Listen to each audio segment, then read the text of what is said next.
Someone that deserves a shot in an England shirt though is Max Malins. I think Max Malins is unbelievable. I think he is someone that has to be looked at more closely for England at the moment.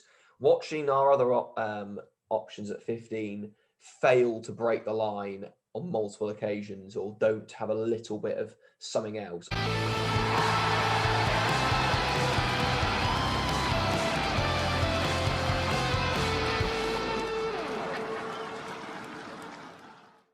Hello, and in the week that Exeter become champions of Europe, Bristol score the quickest European final try ever on their way to their first title. Caleb Clark announces himself on the world stage. Did someone say the next Jonah? South Africa unlock continues, and Spencer and Cooney are left out in the cold. Plus, the Premiership is an absolute mess as Bristol may be called in to replace Wasps to play Exeter on the weekend. But that's all to come on this episode 20 of the Ruck and Roll podcast. I'm joined by Joe and Harry. How you getting on, lads? Good, thanks, Johnny. And as always, no Johnny this week. He's starting a new job, so hopefully he's been all right. We'll find out later on, so stay tuned for that. Let's kick off with Exeter then. Exeter champions of Europe, your lads, after 10 years, the decade of, they've been over in the Premiership over a decade, but obviously getting promoted from the Championship. Rob Baxter was playing when they were in Nat 1. Unbelievable journey, and now they're the best team in Europe. Thoroughly deserved, I would have said. Yeah, you can't really argue. Like, you win the games, you win the final, bish, bash, bosh. This was a very frustrating, this was, as from the perspective of somebody who likes to see underdogs win and currently feeling like Exeter are not really underdogs anymore. Obviously, they sort of technically are against Racing, given the respective statuses of the two clubs, the amount of money being pumped into them, the international superstars that they each respectively have. You could say that Racing were above Exeter in those categories, but really on the day, Exeter were great, and that's the way they play. Wins matches. Yeah, and it was very attritional, wasn't it? Like they Racing, the mistake from Finn Russell in the first half to give them the field position to score that first try wasn't great. Then Finn Russell then chucks one of his unbelievable missed passes, which if Noel doesn't catch it, I think it's Noel that catches it. Anyway, Imhoff goes in down that wing, so that's a game of margins. But yeah, Exeter thoroughly deserved the win. Racing will be a bit gutted, I think. A team that's got, Simon Zebo is just, he's obviously heavily linked with London Irish. His contract's out at the end of the year, and I'm very I've been like, I don't really want him. But after that performance, I was like, bloody hell, he's still got a bit to give.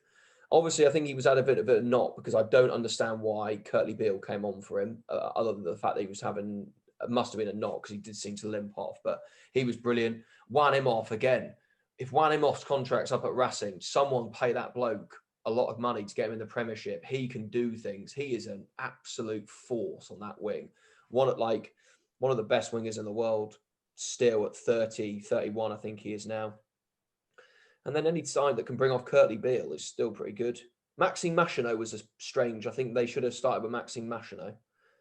Their scrum half struggled, didn't he? Ibrahim, I think his name is. Yeah, that's he right. Made a few quite shocking errors at the beginning of that match, and we were sat watching at the pub thinking, how long is this guy staying on? And it wasn't long until Machineau was on. Maybe Machineau had a knock. I assume he must have done to not have been starting, but I don't know who's been starting regularly for them. It's actually been Ibrahim, actually. Machineau doesn't seem to be in favour there at the moment. Ibrahim's been playing ever since, especially in the Champions Cup. I'm not sure if he's been playing in the top 14 without looking, but yeah, he seems to be the favoured. But Exeter do Exeter things. It's great. Yeah, Ibrahim is very good. He's probably not at that top level of some of the French scrum halves that we know, but I think pre-match there weren't many. Obviously, Machineau is a slightly bigger name. He's played more times for France, but I don't think there was much consternation in the Racing from sort of knowing bits and bobs about them. I think he's he's trusted, and this was just a bad game that can happen to scrum halves, given the amount of pressure and how highlighted they are. It doesn't take a lot to go wrong for it to be really quite consequential, unfortunately for him. Something that they talked about at the end, as you mentioned, Harry, about the intergalactic superstars that Racing had, and Exeter maybe didn't have that. Obviously, they've got Noel, they've got Hogg. But a lot of the commentators and a lot of the writers have said like the main two differences of why Exeter have been so good is Stuart Hogg and Johnny Gray. I completely agree. I think Stuart Hogg's made a difference. What's your opinion on Johnny Gray making the big impact there? Because they're like, he's made a massive difference, but I don't. Has he? Has he really? The pack's always been quite strong. I don't think they've ever really struggled in the pack. I think that if Johnny Gray is doing anything, it's freeing up Johnny Hill to be better. Yeah, that's probably Johnny Hill is Johnny Hill is the Maro Itoje, the Ebenet Sabeth, the Brody Retallick in this partnership. He is the superstar second row in this Exeter team, and he's still really a lot younger than you'd think for a guy of his size and experience. I think he's early mid-20s. Just put it up now. He's 26. Okay, so he's getting towards the middle of his career at the moment, but still 26 is quite young for a second row. He's the one I would highlight in this Exeter pack. Even with Janis Kirsten, etc. there, and obviously with Johnny Gray, who's much celebrated. But I think Gray's obviously very good. He's one of those second rows that quietly affects games, whereas Hill wins Exeter games really quite frequently, and that's more fun for me. I totally agree. I think as a partnership, fantastic, really. Absolutely fantastic. Both very, very effective. Again, I've got nothing. I've rated Johnny Gray very highly. I think he's one of the best second rows in the world. He can do a lot of good things. He makes unbelievable hits. I'm not saying that. I just feel like that BT were classically commentating on the two ones that have made a massive difference. But really, something coming out of Exeter that you might not have seen is Santi Cordero might be going back there. Interesting. Would be, he's linked with Bath and Wasps at the moment as well, but Exeter seem to be in the front runner for him.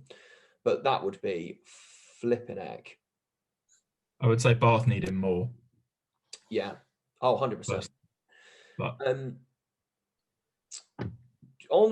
before slightly moving into England a little bit, Joe Simmons and Sam Simmons. Sam Simmons obviously got Champions Cup Player of the Year, rightly deserved, superb.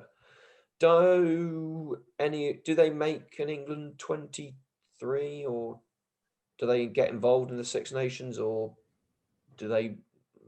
Where would you sit them?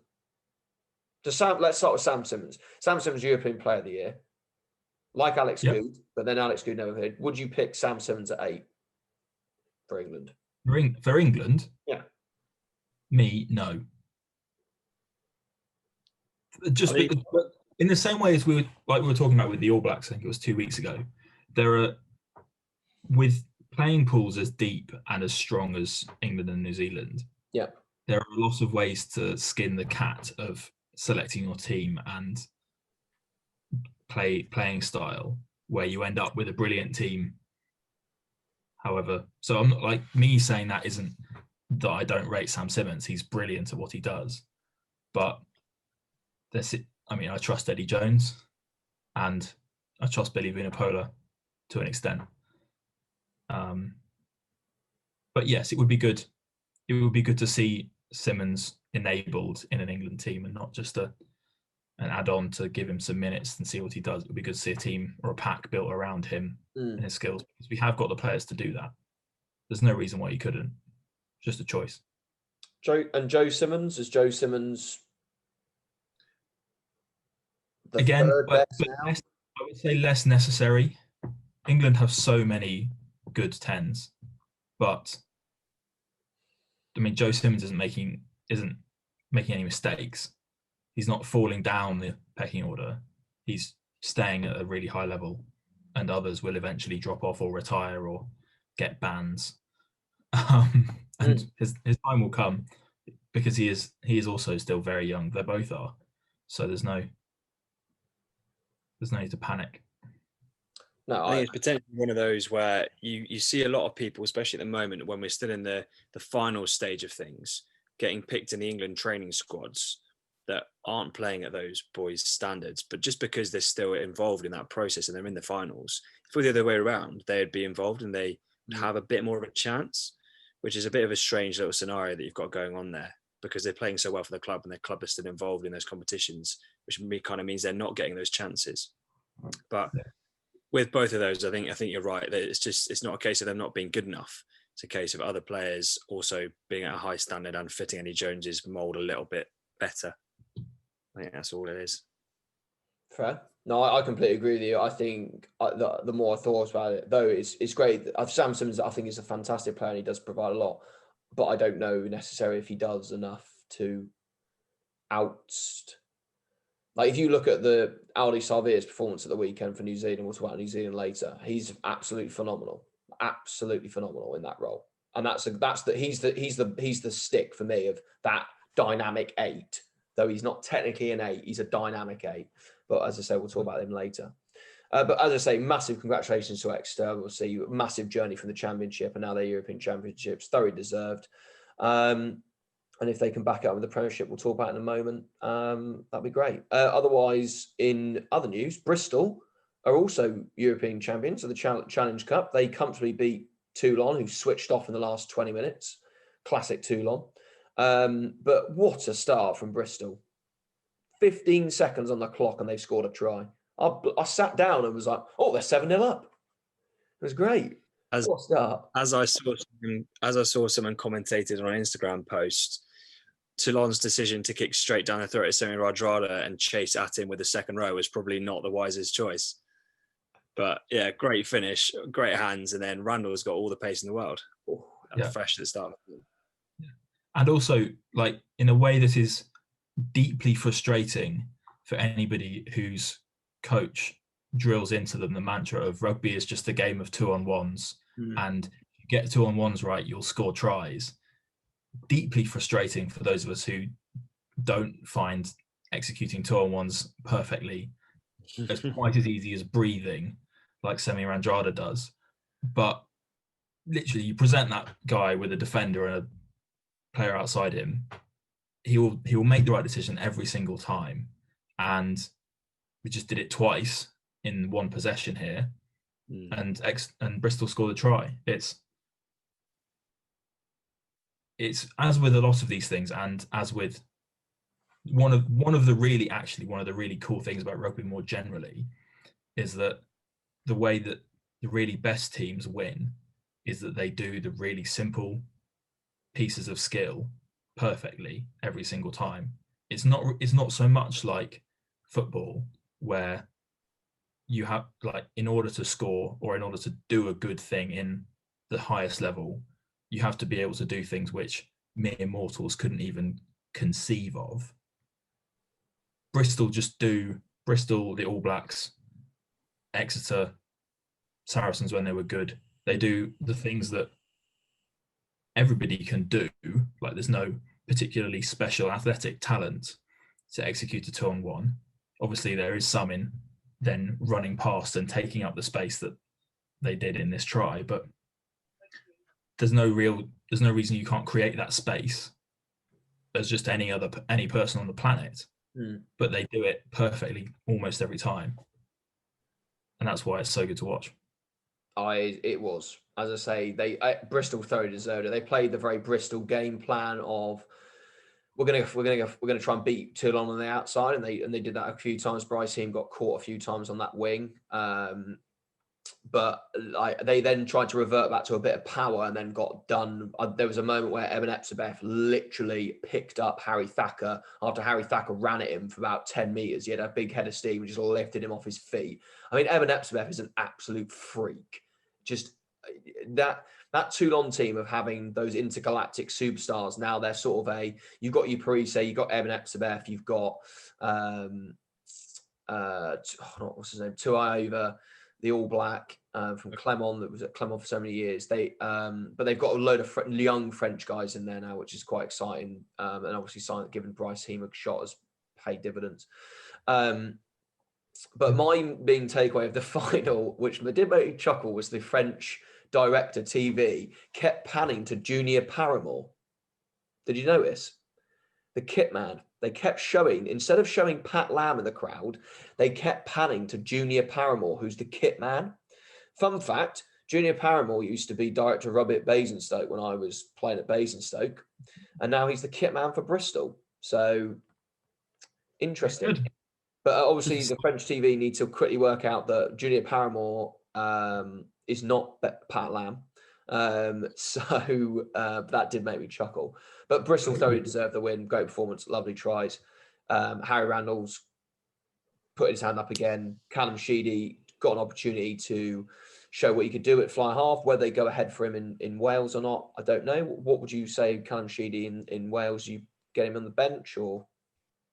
Well, very, very interesting, really, in contrast to how he did last week, in that quite a lot of the deficit between Bristol and Wasps last week was that Gopperth made all of his kicks and Sheedy really didn't. For then in this game, Sheedy to kick 6 penalties.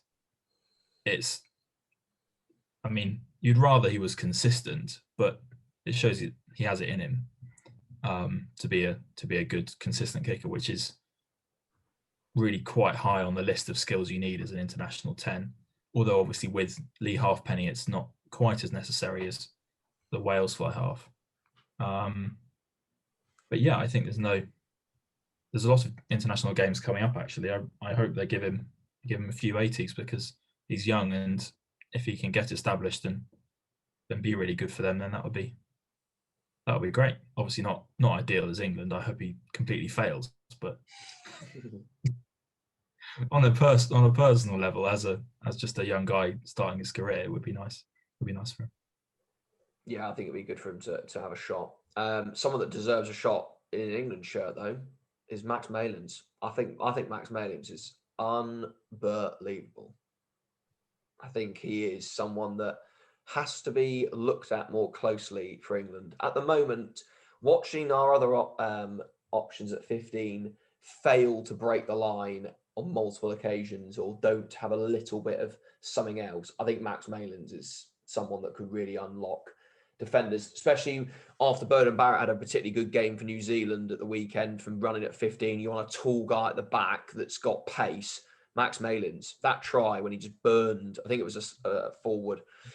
It might have been Epsibeff, actually, to be fair. Just absolutely burned him for pace. I'm not calling for him to go straight in at all. I'm just saying I think people need to realise, and I'm going to talk about someone in a moment in the New Zealand game that people need to realise is seriously the real deal. Yeah, so we had a brief chat about this in our WhatsApp group, and my fear is that Max Malins is Alex Good for the 2020s, in that all the talent in the world, and in quite a similar way to Sam Simmons, really, it's just a sort of philosophical, how do you build your team decision making point, because the real thing that Max Malins brings you, or one of the really great things that Max Malins or Bowden Barrett or Alex Good bring you, if they're playing at 15, is that you can then have two. You don't need a second distributor in your centres. But I'd be quite surprised if for the next World Cup cycle, England veer away while Eddie Jones is the head coach, England veer away from Ford Farrell at 10 and 12. And if you have that, you just don't need Max Malins. Obviously, he's good as a runner, but you can get somebody else who's good at running and is bigger and more secure under the high ball. And you don't need Malins' distribution capabilities.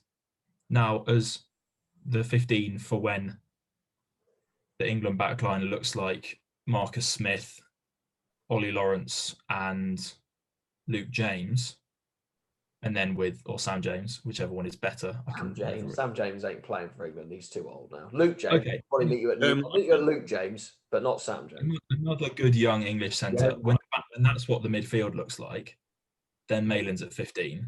Yeah. Then you're talking for the World Cup cycle after next, so leading up into 2027, which feels like a very long way away. Oh, Jesus. But yes, if we're even allowed to play international matches then. If we're alive. Well, yeah.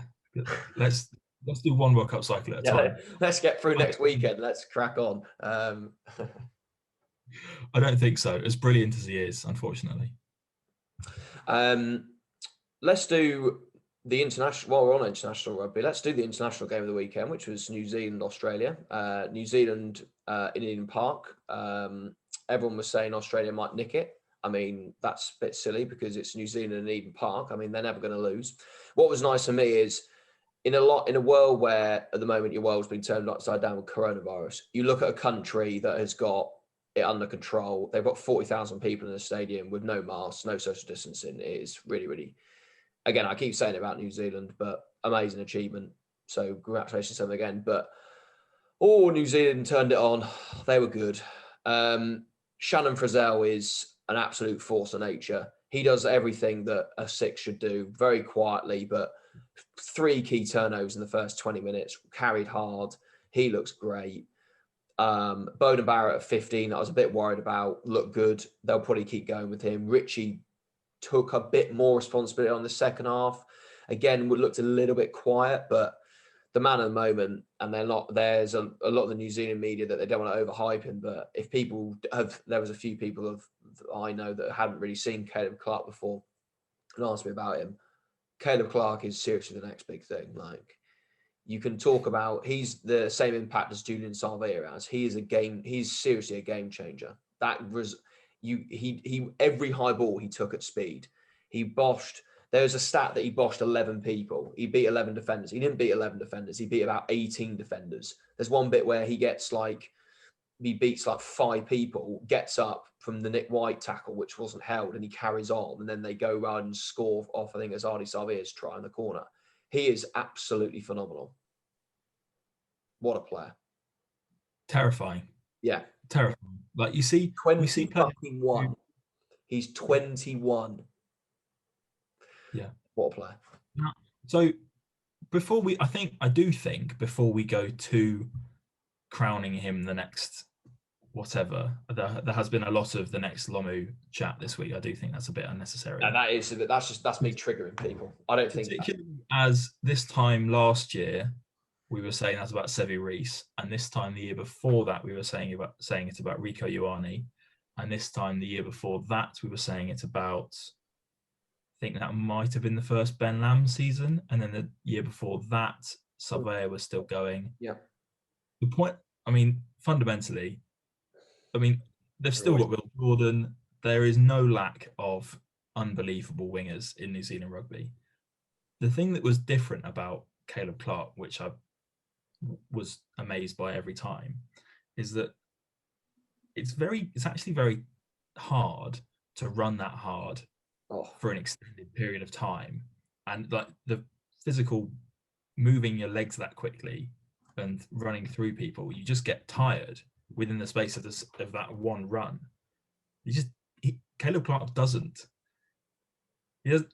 slow down after running 60 meters and through three or four defenders.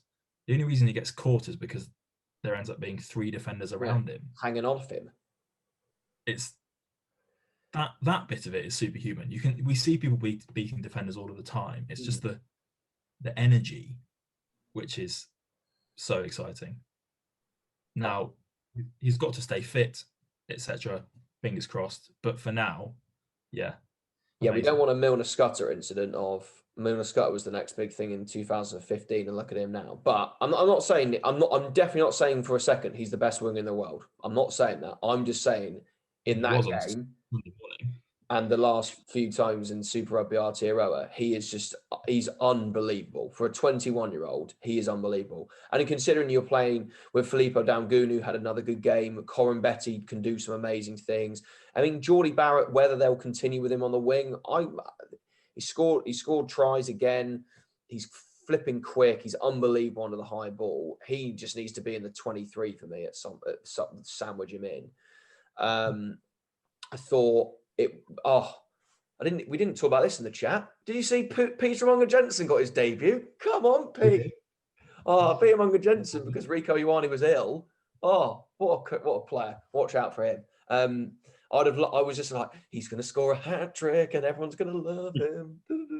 Didn't quite, but he did look good. And Leonard Brown, to his credit, had a very, very good game as well. But New Zealand back to their best, their attack was so much better. It just clicked. And then really the Australians let themselves down in defence. Like James O'Connor's missed quite a few vital tackles that have led to then going around the corner and scoring a try. I'm not calling again for James O'Connor to displace at 10, because I think Australia going forward, they can still cause people problems with their Matt Tamua O'Connor pivot role. But someone we've talked about for a while now, Jordan Bataya, holy shit. When he came on, he's literally has the impact of Semi Radradra. First thing he does, he offloads it over his head and then they just go down the wing. He's a force.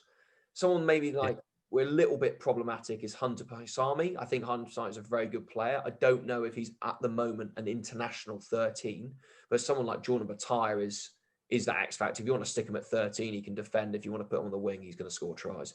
He's a good player. Australia need Tate McDermott on the bench as well. They need to get him in because they need a bit of something different. Jake Gordon doesn't do anything. He just comes on and just does the Nick White role, which they don't need to do.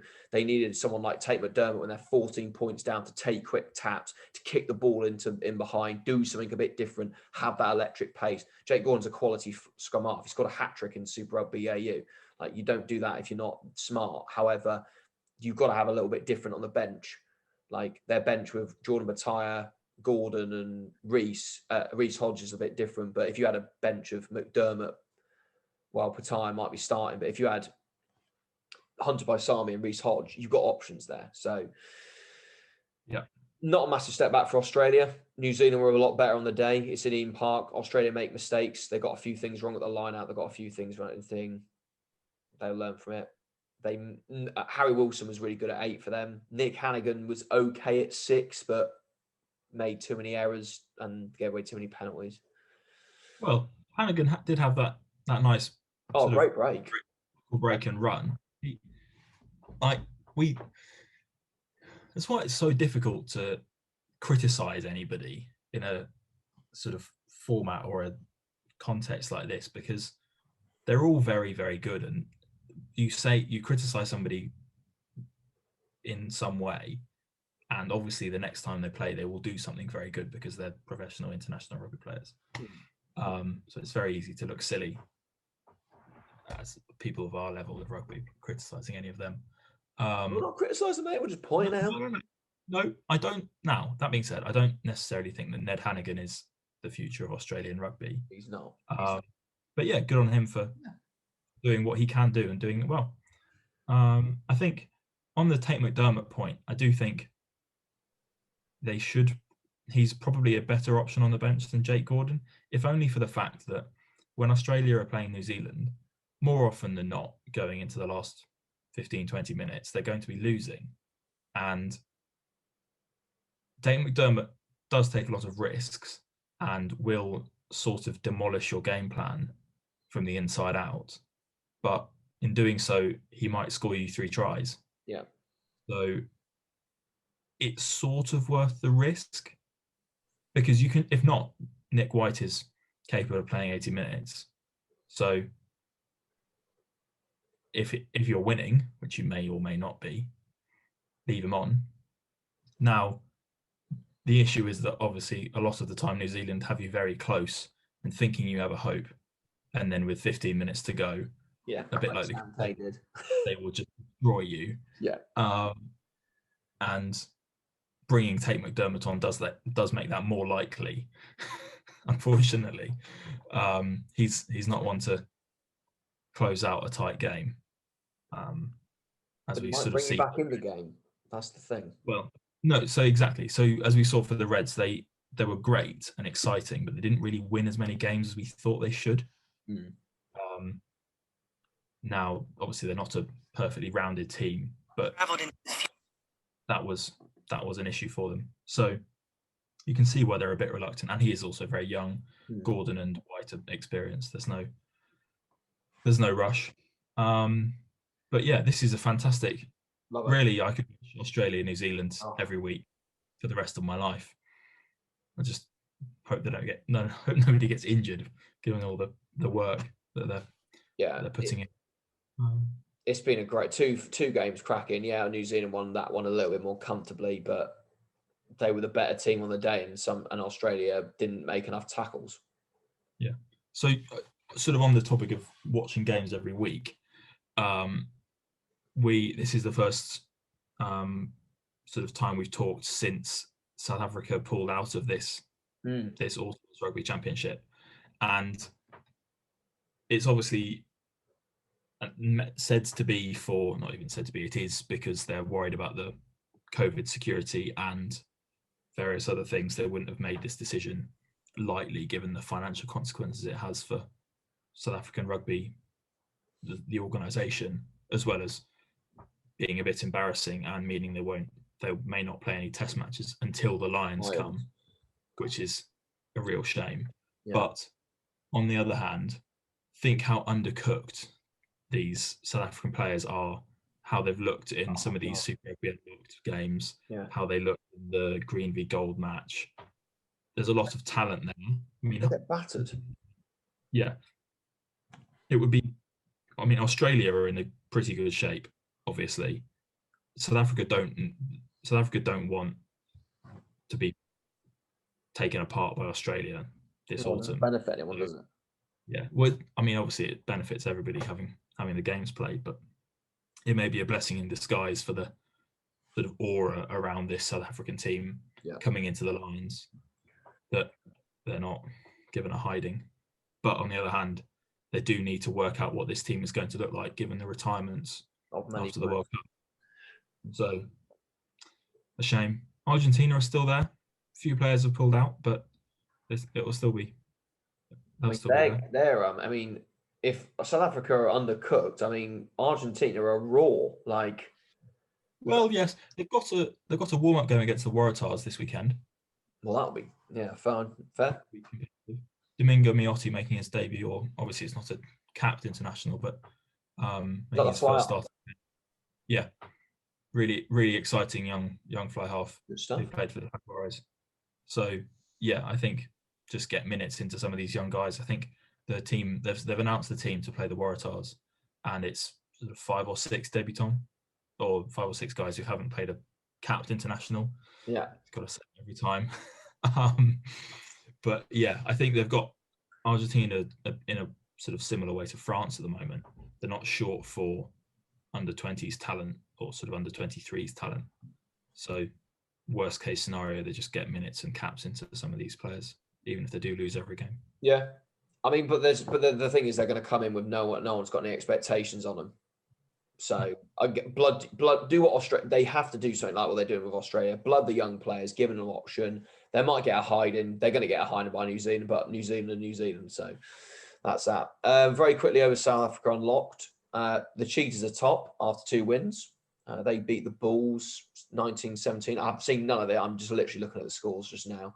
The Greekers lost 27-21 to the Pumas. Stormers won 23-17 against the Lions. So relatively low scoring, but close enough. Did anyone want to see that? Any comments on that, or shall I just move it on?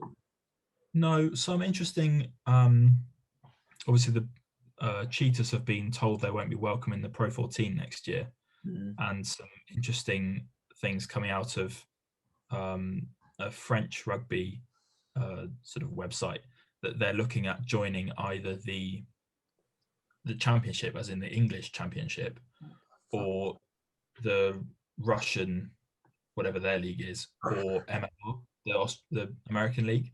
I mean, because obviously the Cheetahs exist as a rugby club, and a company and a bunch of guys contracted to play rugby for somebody. So it's just really weird. I am obviously not jealous of the job that the guys running South African rugby are doing at the moment, because every possible problem is being presented to them. But the one problem that isn't being presented to them is the abundance of talent.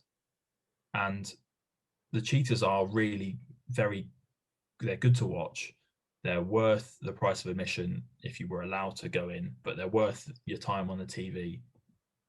They're worth it as a breeding ground for South African players. We watched the game a couple of weeks ago where there was an ex-Cheetahs hooker who tore the game apart. I can't remember who he was now playing for. It was just absolutely fantastic coming on the last 20 minutes. Is that the Bordeaux lad? Big guy with the dreadlocks. Is he playing for Bordeaux? God, what was his name? He's the Bordeaux replacement. Okay. But yes, crack on. No, it was fantastic having been a stalwart for the Cheetahs. Yeah. For a few years. So yeah, I hope they can sort something out. I hope rugby generally can sort things out for teams like this, because we're resorting to half these guys going and playing the Bermuda Tens just to pay the bills. It's obviously worthwhile, a fun thing to watch, but it's not 15s. It's not organized. It's not the big boys league, is it? No. But yeah, I hope they can find some way out for the Cheetahs, because they're something we should try and look after. Absolutely. Other big news of the last week: John Cooney's not in the Ireland squad. Don't particularly understand why he's not in the Ireland squad, as I predicted him to be on the Lions, Ben. So obviously something's going wrong there. Farrell, quite frankly, is an idiot. I mean, what the flip is he doing there? John Cooney was third highest point scorer in the Champions Cup. He's the third highest try scorer. The most impacts he has on a game is one of the highest in the whole thing. And he's not in the Ireland squad. And if you're telling me, please go and tell me that James Gibson Park, a Kiwi is in that Ireland squad. What the hell? What the hell is he doing?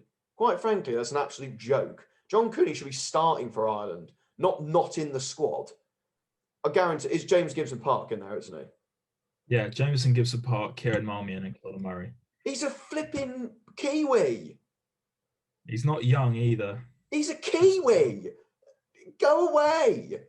You're not good enough for the All Blacks, so don't come over here and try and do a classic every single Kiwi that can't play. Like, don't do a Jared Payne and come and play for Ireland when you've got the best scrum halves. I think Farrell, jog on, lad. Jog on. Johnny, we're not playing that game. If he's qualified for Ireland and he wants to play for Ireland, and Ireland want him to play, then put all power to him. The one thing I should say is that it's quite possible that they are getting him capped before the date changes, when you have to be there for 5 years rather than 3. Yeah, fine. So maybe they're getting him capped and Cooney will come in, maybe, devil's advocate. But that being said, you would have brought in Cooney rather than Marmion if that was your plan. I think Cooney is another one of those victims of, you need to build the team around him or you don't. Oh, he's not in favour, is he? Same with Ben Spencer not being called in the England squad as well. Like, obviously, which is, we'll talk about in a moment. His coach is just not, their coach has got a certain way of doing it. And unfortunately, they're obviously looking at something that mere mortals like us don't see. However, I'm just going from the facts. I've seen John Cooney play a lot. He's better than James Gibson Park. He's better than Keenan Marmion. And at the moment, he's better than Conor Murray. So quite frankly, that's a joke. The other joke is Ben Spencer not being in the England squad, because he's the best scrum half in the Premiership at the moment, on form. With regard to Dan Robson's probably in there as well. But again, he's getting on a bit, isn't he, Ben Spencer? So clearly, Jones... Not as much as Hines. I mean... Who have they picked in this squad then? Willie Hines? I think it must be Hines and Youngs. Both passed it and both over the hill. And Alex Mitchell, is he the third? I think so. I've got nothing in. I think Alex Mitchell's a talent and a player, but again, Ben Spencer's been playing that good for Bath. He was one of the key reasons why Bath got into the top 4. Is it anything to do with the fact that Bath have only recently finished their season? I don't know. Have they picked So players that are in the semi-finals? Now they have Is there finished. anyone Surely else in he this? should just get called up anyway, like the other players have. I don't know. Is their So- current squad purely for the Barbarians game? Yeah, there are no Bath players in this squad. So that must be So why. it might be that then. But Yeah, the only thing I can think of, because otherwise he's got to be in there. Shocker. It's not as if they don't like him, because he was called up as a replacement in the World Cup, so they're aware of his talent, and he fits their mould, so say. So he played in the World Cup final. So hopefully he'll be in after all of that clears up. Yeah, well, I mean, I think he should just be installed as the starting scrum half and 110%. play 70 minutes every week with one of the younger 100%. nines on the bench and develop. I mean, I don't think it would be wise to get in a position where after the next World Cup, our 2 nines with any experience are Spencer and Robson, for example. Spencer won't make it to the next World Cup No, afterwards. Spencer will be 32. Yeah, that. Yeah. Oh, fair. I mean, Willie Hines was 34, whatever how old Smith he is. 31. I think Spencer will be fine at the next World Cup, but to have him and Robson there as our only experienced nines will just be in the same position again. But as we they're are not with- experienced though, at international level. If they played every game from now until Fine. Which would be a great combo. yeah, it would be, but we just have the same problem again. I think we need to start staggering this. You have an experienced one and then one on the bench. Yeah. And just work it out. And you have a few that you can flip flop. That's what I mean. Look at New Zealand with Aaron Smith played 65, 70 minutes. Well, so yes, New Zealand have had Smith and Perenara playing 60-20 every match since 23, 24. Yeah. Perenara is going to Japan next year, so that is going to be broken. So they're going to have to find somebody else to play there. And there are some choices. None of them are particularly brilliant, so it'll be interesting to see who they go for. I was going to say, there's no one chomping at the bit there, is there? There's a big gap between Perenara. You're probably looking at Bryn Hall, Sam Knock, Finley Christie. Finley Christie, surely his third choice. Good old fit. Considering that Christie's not been pulled into the Scotland squad. How? Does McGregor not bloody... He's picked Scott Steele from Quins off 3 games. We've got Blair Cowan back in the squad. But the point I was making is maybe Christie wants to play for New Zealand. Maybe Christie's got the wink and the nod from Ian Foster. Oh, I hope so. Because otherwise he's missing out on some money. But I love Finley Christie.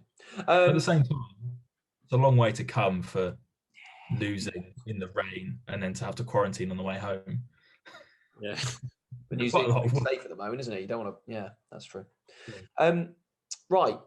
Let's move into next weekend's games. First of all, let's talk about the mess that is the Premiership final, and then we'll finish with some internationals. Are we all on the same wavelength that if Wasps can't do it, we should just forfeit? You can't seriously give Bristol here you go, have a final. Here you go. Surely that's it would be hilarious. It would be one of the funniest things to happen in rugby this year. But I don't think it would be right. Surely that just give Exeter the win and then go, right, Exeter, you are the Premiership champions. And then it's like, there's a thing in F1, I think, where they if they couldn't complete a season, but there's a certain amount of races, and it's like, there's a word for it, but I can't remember, he becomes the world champion. They should be the Premiership champions. You can't seriously go, right, Wasps can't do it. Right, who's available? Oh, well, Bristol played last week. Well, give London Irish a shot. Why shouldn't London Irish get in the final? Well, give Newcastle haven't really played any rugby. Put Newcastle in. Do you know what I mean? It's a joke, though. Come on, it is a bit of a joke. No, completely a joke. It's obviously there to fulfil the time slot for BT.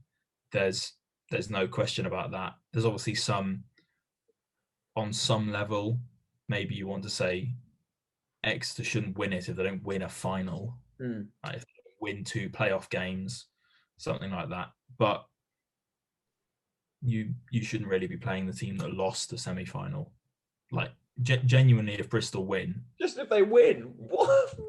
Exeter will never let anybody forget this. Never let anybody forgive this. Oh. They will have the celebration as if they won. They will. Oh, in fact, I want that to happen because it would be so funny. Yeah, it would be absolutely catastrophe. On the other hand, obviously they are two. This is becoming an intellectual property, and the fact that Premiership Rugby own this match and the EPCR own the Champions Cup and the Challenge Cup, but this is a Super Cup of the Champions Cup and the Challenge Cup winners. That's true. And for a while, people have been suggesting that there'd be some relevance given to the Challenge Cup winner by having a match between the two of them. Now, obviously, we don't need any more games in the calendar, etc.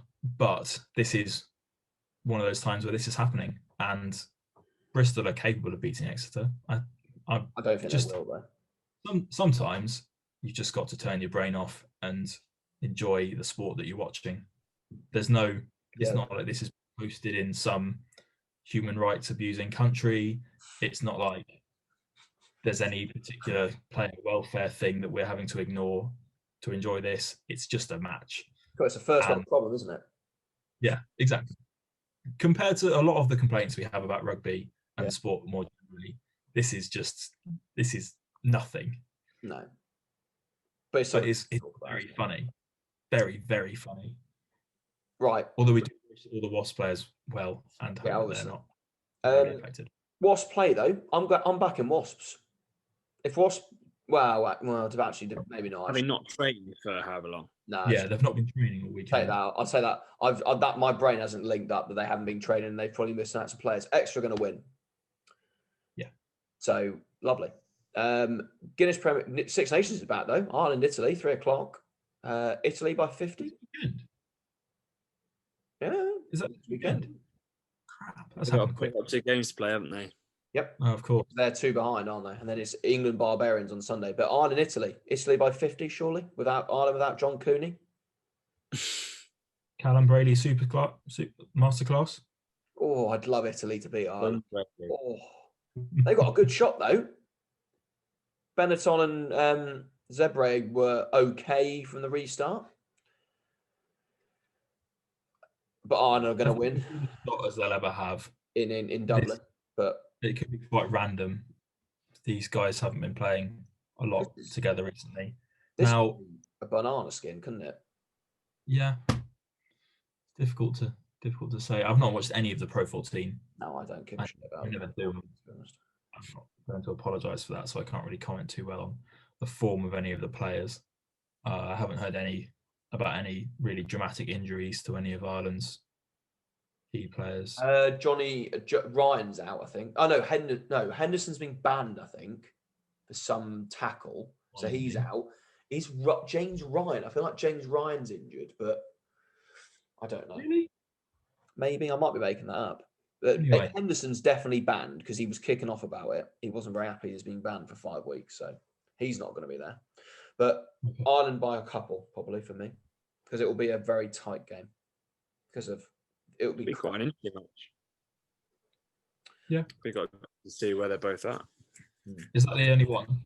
No, you got France Wales at 8:00. So we can sit in front of the sofa and watch it. I'm in Devon for the next week, so I'm buzzing. It's Ireland Italy at 3, Exeter Wasps at 6, and then France Wales at 8. It'll be fantastic.